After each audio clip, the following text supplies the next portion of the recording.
السلام علیکم سب ناظرین سے گزارش ہے کہ ایک بار درود شریف پڑھ لیں۔ ایک بار درود شریف پڑھنے سے اللہ تعالیٰ 10 مرتبہ رحمت فرماتے ہیں۔ قائد اعظم کی ملٹری ایمبولینس کے ساتھ کیا مسئلہ ہوا؟ مسئلہ اتفاقی تھا یا کسی نے پیدا کیا تھا؟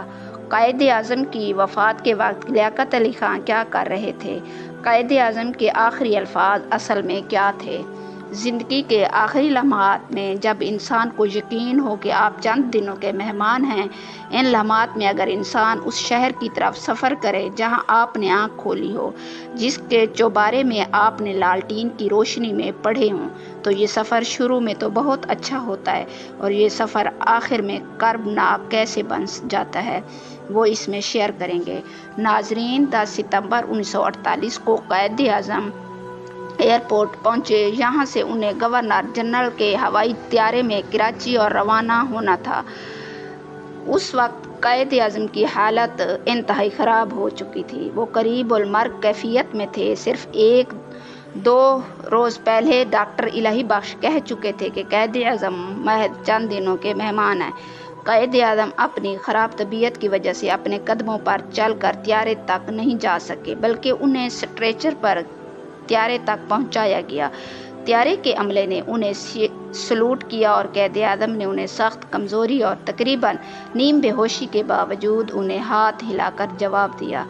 انہیں طیارے کے فرنٹ کیبن پر احتیاط سے لٹا دیا گیا۔ چونکہ طیارے نے ہزاروں فٹ کی بلندی پر پرواز کرنا تھا اور بلندی کی وجہ سے قائد اعظم کو مشکل پیش آ سکتی تھی، اس لیے طیارے میں آکسیجن سلنڈر اور گیس ماسک کا بھی پورا بندوبست موجود تھا۔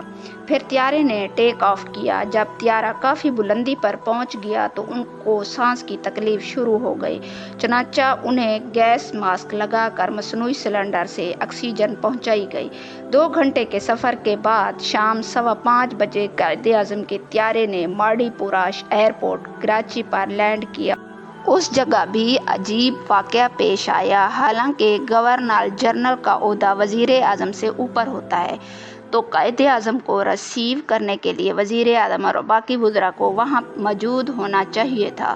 لیکن جب قائد اعظم کا طیارہ کراچی پہنچا تو ایئرپورٹ پر وزیر اعظم تو کیا کوئی بھی اعلیٰ عہدیدار موجود نہیں تھا، صرف گورنر جنرل ہاؤس کا اسٹاف اور قائد اعظم کے انگریز ملٹری سیکرٹری کرنل جینفر موجود تھے۔ اب اس کی وجہ یہ پیش کی جاتی ہے کہ قائد اعظم کی آمد کو حکومت سے خفیہ رکھا گیا تھا، یعنی قائد اعظم کسی حکومتی عہدیدار کو بتائے بغیر کراچی آئے تھے، حتیٰ کہ وزیر اعظم لیاقت علی خان کو بھی ان کے آنے کی اطلاع نہیں دی گئی تھی۔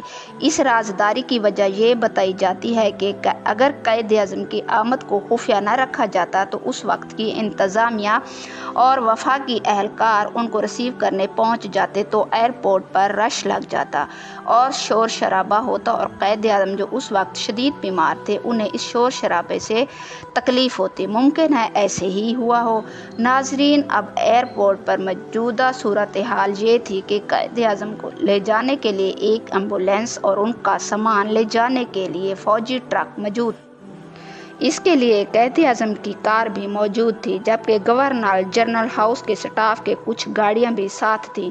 ڈاکٹر کرنل الہی بخش اور ڈاکٹر علی بھی موجود تھے، ان کی نرس اور فاطمہ جناح بھی موجود تھیں، تو یہ سب لوگ قائد اعظم کا خیال رکھنے کے لیے موجود تھے۔ اب گورنر جنرل کے اسٹاف نے قائد اعظم کے اسٹریچر کو ایمبولینس میں منتقل کر دیا۔ فاطمہ جناح اور نرس ایمبولینس میں قائد اعظم کے قریب بیٹھ گئیں۔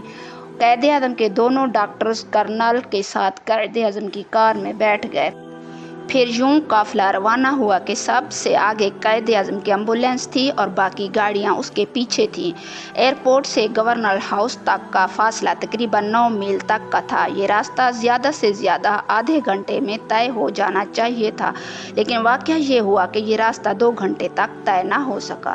تقریباً 4 میل میں سفر کے بعد کوئی آدھا راستہ طے کرنے کے بعد ہی ملٹری ایمبولینس کا انجن ایک جھٹکے سے بند ہو گیا۔